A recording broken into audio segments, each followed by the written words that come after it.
right. Hello, everybody. This is Tyler James with another Comics Launch interview, and I have a good one for you today. So let me bring out my guests here. I am joined today by Phil Butehorn, who is a horror writer. His work has been featured in many a Kickstarter-funded anthology, including Nightmare Theater, Volumes 1 and 2, Cthulhu Invades Wonderland, Not So Fair Tales, and many more. He also runs the Anthology Creators Facebook group and publishes the Illuminati on Substack. And this year, he is focused on launching campaigns of his own, and his first is live here, and we're going to talk about it.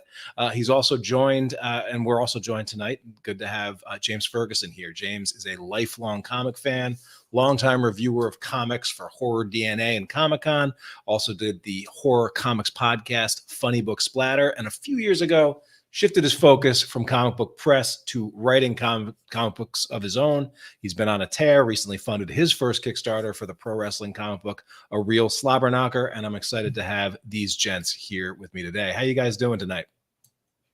Doing good. How about you? Excited. Yeah, I'm doing well. We had a little pre-chat about just the joys of raising little ones and balancing the creative and the professional and the family. And I think this is going to be a good discussion as we dive into that stuff. But, I'm particularly excited to have you both here because, I've thinking about it. I've known you both for years, from comic conventions to interviews to back channel discussions and everything in between. You both are creators who I know bring an incredible amount of enthusiasm for comics. You have for decades, but now you're cranking on them for yourself. And that's so fun to see. And so that sort of brings us to the project that is live on Kickstarter, which is called Slices of Life. Phil, why don't you kick this off? What can you tell us about this project, A World Without Pizza? Say it ain't so, Phil. Say it ain't so. So Mario, there's four writers, myself, James, Matt, and Mario. Mario actually came to us. We have an accountability group. And he came to us, pitched us this idea about, hey, what if pizza was banned? And his whole idea was, we actually created during the Trump presidency. And we that whole idea, like, hey, what if someone caught Trump eating pizza with a fork and knife and made fun of him? It's kind of like from George Costanza eating a candy bar. So we started talking about stories, and this has been going on probably about maybe like almost 8 years. And then James recently was like, hey guys, let's do this. So James took the wheel, organized us all, and finally we put this Kickstarter together. Awesome. Yeah, James, any context more to add? Yeah, I mean, it's making comics with your friends. Like, that's really, Mario threw this idea out there, and what's funny is we all went in different directions for it. And that's why it developed as an anthology, because we couldn't agree on one story. Everyone had different ideas. There's speakeasies, there's underground pizza box folding competitions, there's underground drivers, all this kind of stuff. So everyone went in different things, and everyone was in different levels of completion for the work. And we kind of have enough here to get started, to get a book finished. And that's where the Kickstarter comes in. So we said, look, we got to do this. And we launched on February 9th, which is National Pizza Day. And it's like, this is one of those things, like, it all ties together here. Let's do this now. We don't want to wait a whole other year to get this thing done. Let's do it now. The stars are aligning for us to do this. That's where we're here now. Perfect. Yeah. And I just scrolled through the page, and I realized I hadn't made it all the way down to the creative team. I love how you had all of your profile pictures be with pizza and engaging with pizza in a different way. That was a sharp idea, and I enjoyed that. Also a big fan of the homage variant cover, or the homage cover you have here. And Collins knocked it out of the park with this. When I tell you my jaw hit the floor when he started sending in like the sketches for this, and just completely blow us away.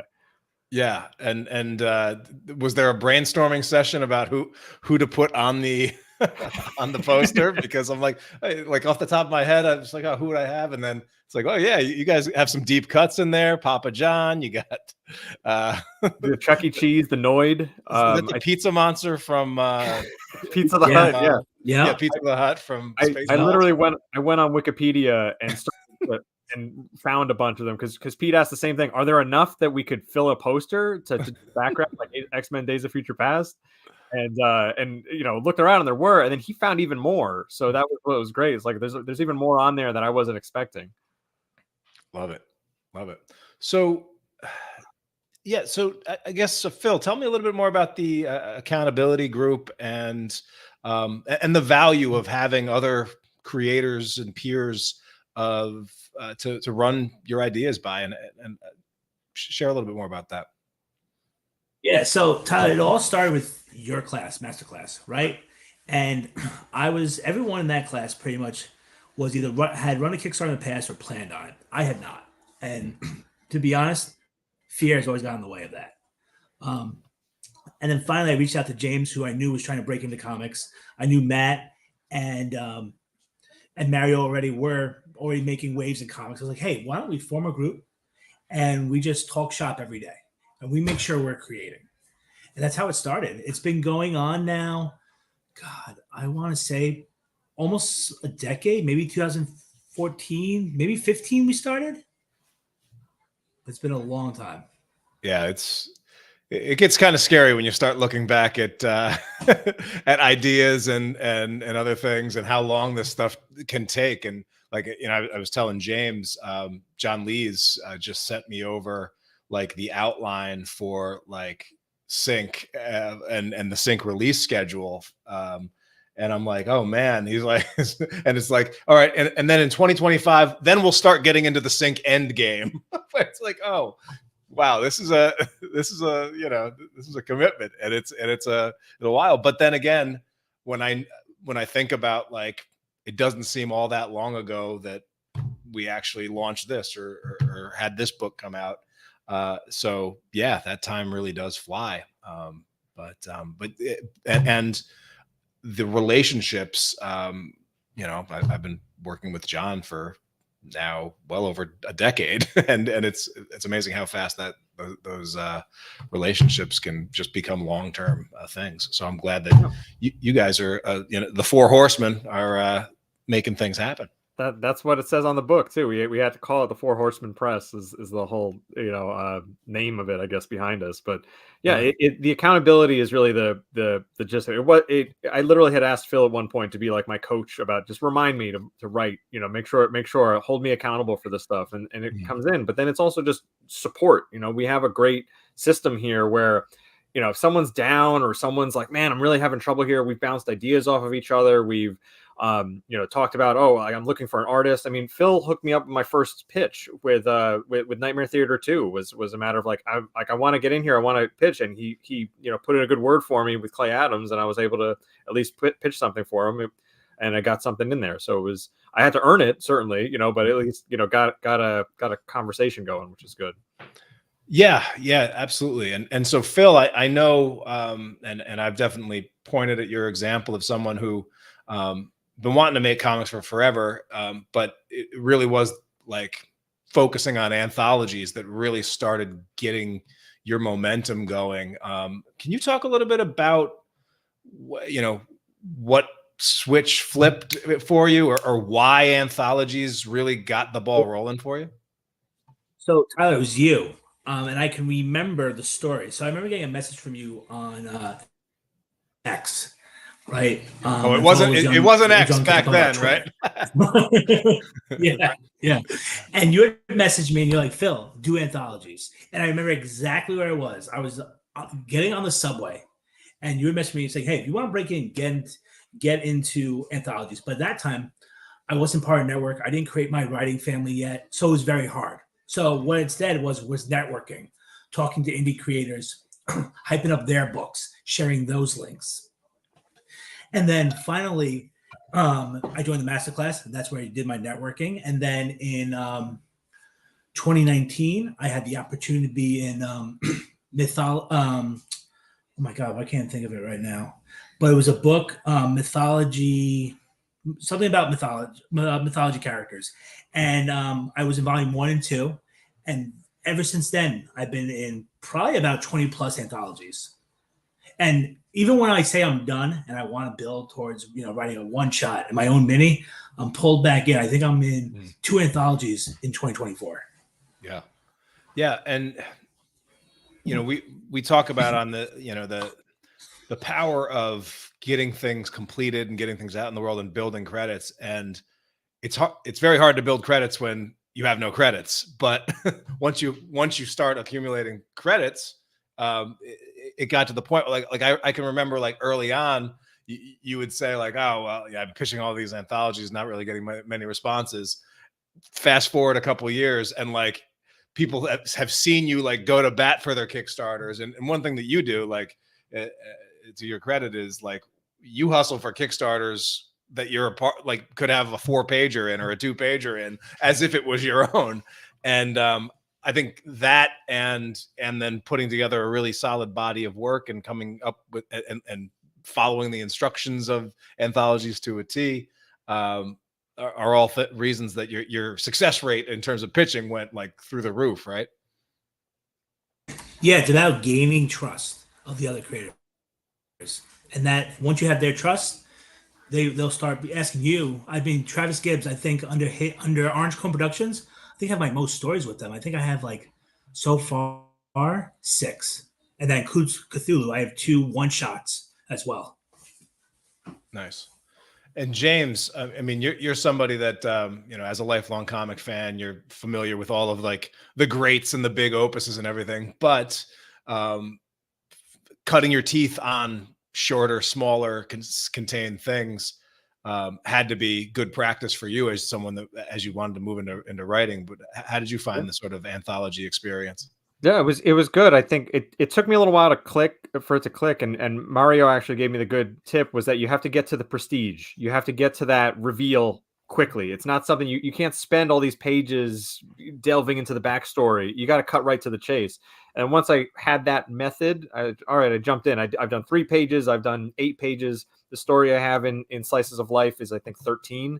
So it's able to kind of adjust it as needed for that kind of stuff now. But it's good practice. It's just kind of you figure that out, and then to take the jump to make something a little longer becomes more challenging. But then you just make sure that you're filling in all those gaps, and you're keeping things that are interesting throughout it, and it's not just reading a textbook as you're going through everything. Yeah. Tell me about on the latest Kickstarter. Sometimes a Kickstarter campaign can be an opportunity to have some fun. You guys obviously did that with your the photos of everybody with a slice of pizza. What about rewards or anything else that you're doing for this campaign to sort of lean into that pizza theme? Yeah, well, one of them is our thank you page. So we're doing a unique design for it. Instead of just listing everyone's names, we're designing a pizza menu. So at the lowest level, at $3, you'll be listed as one of the toppings. But at a higher tier level, with the book, certainly you can create your own pizza. So you could have the Tyler James, and it could be called. You could put whatever toppings you want on the Tyler James pizza. It would be like if you had a sandwich named after you at a deli. That's the equivalent of that. So that's the higher tier reward level. I like that. I like that a lot. We did talk about possibly, since we're all somewhat in the Northeast. I think Mario's down in Philly, but Phil, Matt, and I are all in the New York metro area. We talked about maybe it's oh, well, if we could put a higher tier and host a pizza party for somebody, travel not included, but it's a matter. You can get yourself to Manhattan. We'll have a pizza party with you. Yeah, that could definitely be fun. Or just plan on having one for the release party or something anyway. And, backers are invited if they can. That would be cool. Yeah. Anything else that you're thinking about doing for this, Phil, or yeah, I mean, I want to point the campaign that you want to call attention to. Looks like you got some the cameo roles in here as well. Yeah. So for my story, I believe it's 125. And my story is Old Man Gino. Art by Roberto Dacu, I believe a Toronto artist. And it's about this pizza maker who's the champion. He's a goat, but he's lost his touch, and he now has to get his redemption. And he works with his mentor, Old Man Gino, to master his skills. and he has to go against his bitter rival Randy for redemption. And it's 125. We actually got the first backer today, which I'm really excited about. I'm hoping we at least get 2 more backers on this pledge level. Nice. And then I'll shout out Matt's Pieces. He's also, I believe he has 1 backer. Yep, right there. And his story is actually a personal story. In the story, his character is going through a divorce. So, and he uses pizza to like kind of, bring him joy again. Nice. Yeah, those cameo roles are always fun, and that's one of the unique fun things about Kickstarter that I've I remembered just like it was like one of the last things I did before we launched the last Sig campaign is like let me just make sure that I can't find a spot for a cameo or 2 in this in upcoming sync that we hadn't already secured, and I was able to like, you know what, people love being clowns, and we ended up opening up 3 more sync clown cameos for sync 14 coming up, and they sold day 1. So it was it's always exciting when you remember to put some of those premium tiers out there, because there are backers out there that like what could be cooler than being in a comic. So I want to ask James a little bit, like, what how has the transition been going from writing about comics and being the comic press guy to, hey, I'm focused on making my own and establishing my own name as not just a writer but a comic book writer? How has that journey been for you? It's been thrilling, frankly, so far. And again, to do it with some friends has been awesome. But it's what I realized. Like, I wrote about comics for over 10 years, and that was like a boot camp. So that made me realize, oh, this is what works, this is what doesn't work. Yes, I've read books about comics, I've taken like comics experience courses and whatnot, I've had to write comics, but then I quickly realized I knew the things that I felt worked really well in comics, or how to turn a scene or particular types of dialogue, things like that like all just kind of clicked, and that's made some of the stories come together really well. So that's been a great experience so far. I think the deadlines on the in the self-publishing world are a little more lax than the press deadlines I had, but otherwise it's I'm trying to set deadlines for myself, hold myself accountable with this kind of stuff to get these things written. I have I have the second issue for Real Slobber Knocker scheduled for later this year, and I have another series that I'm developing too. Nice. Now, I understand, though, you haven't entirely given up the review game, that you and your sons do some comics reviews on a YouTube channel. First of all, what's that experience like with your sons at the age that they are? And then also, if you can give us a couple of kid comic recommendations. I'm sure there's plenty out there that listen to this show that could always use a few. Yeah, so it's kind of stagnated quite a bit, because this started because my kids said, we want a YouTube channel. I said, you're not getting a YouTube channel right now. Like, I'm sorry, it's not going to happen. So I said, as a compromise, it'll be a reading channel where we'll all read a comic book together, and then we'll talk about it. And it's called Ferg and Sons Reviews. And we've only made like 3 or 4 videos so far that are up there, but we would read the book, we talk about it together, and then it just ends up going into pure madness, because they're like, we're on camera, we're gonna go crazy, all this kind of stuff. And I'm trying to remember, all right, so the colorist was this, and this is when it was published, this is how you can get the book, and trying to hit those marks. And they're just like, but it was really funny at this one part. I'm like, yes, okay. Trying to wrangle them in. But what's funny with that is that's actually how I met my artist for the story Personal Pan in Slices of Life, Darren Vogt, because I was looking for someone to handle the background image. I wanted to do this right and get a good background image for the YouTube channel. And I put out a call on what was then Twitter, and someone linked me with Darren, and I immediately fell in love with his work. And I worked with him to create that background image. It's beautiful stuff. Like, it was this fun, like, cartoon image of me and my boys running through like a horde of comics and stuff. Yeah. And then I asked if he did sequentials, and it turned out he did. And he showed me, like, he's got brilliant work, and we just were off to the races for it. And then, like, I'm so proud of this story, one, because I love it, but also that Darren elevated it to like such new heights with what he did with the artwork for this. It really shines. Yeah, that's awesome. And it's putting yourself out there in the world, creating stuff, content, putting it out there. Like you never know what connections that's going to lead. And I mean, when I look back at like many of the Comics Tribe titles, like your blurbs were among like I'm sure they're printed on a bunch of our trades and things like that over the years, and it's been great, and that stuff has been extremely valuable. And so I'm loving that you're now on the other side of it. But I do appreciate all that you did for taking the time to read Comics Tribe books and give us some coverage over the years as well. That's been great. Course. I'll never forget the first time I met you all was at New York Comic Con, and I met John, and he was like, "Oh, you like horror? Let me tell you about horror." Like, and he started going off on like these books, and I was like trying to keep up with him because he was talking so quickly and so excitedly about horror comics. And then I ended up I didn't connect the dots until later that he was telling me all about this comic that he was gushing over called Echoes. And I was just like, oh my God, I'm gonna wrapped up in all this stuff. And it turns out not only had I read that comic already, but like I had written like a glowing review of it before.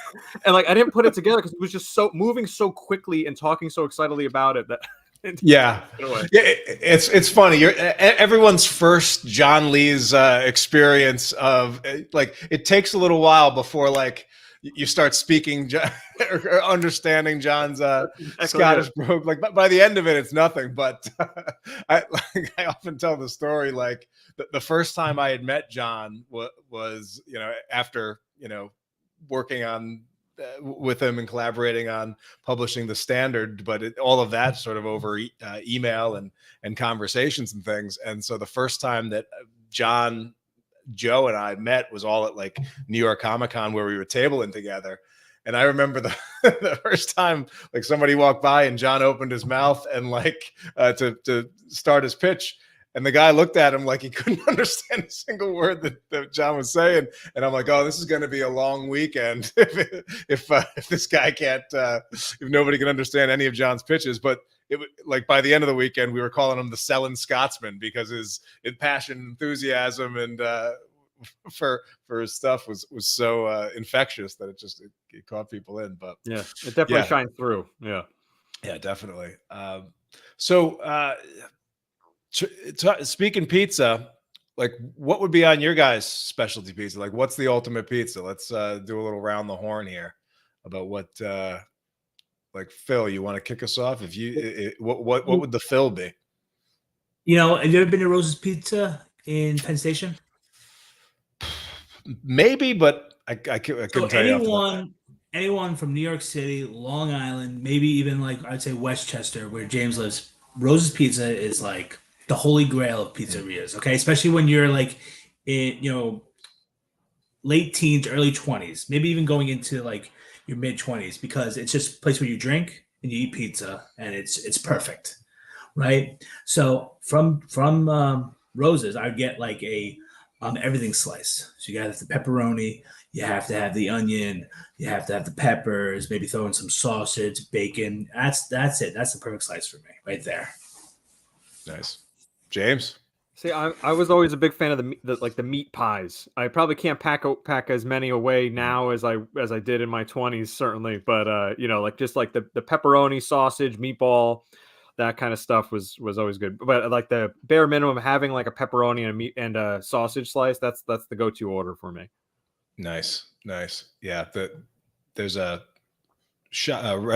pizza shop right down the street from me. The owner of the shop used to be my landlord before I moved into my house, and they do a buffalo chicken white pizza that chef's kiss.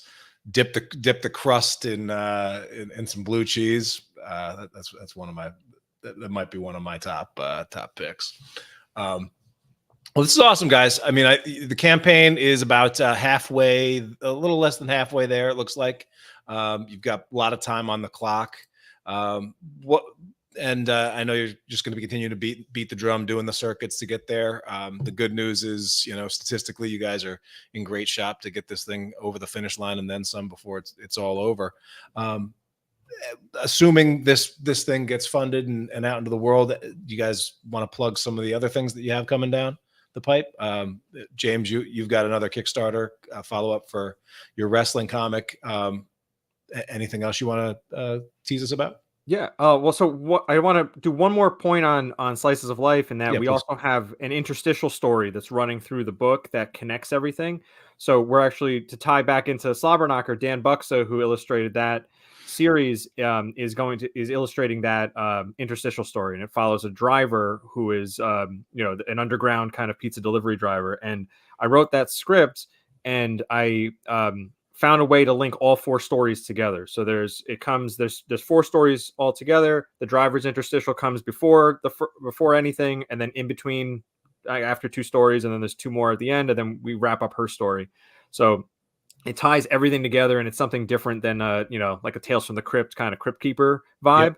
So, and you get like an extra story in that case, but so we're excited for that as well to all come together, because Dan is also someone that has worked with all 4 of the writers in this book. So he's like the honorary 5th horseman in this, with the amount of artwork that he's worked with all of us.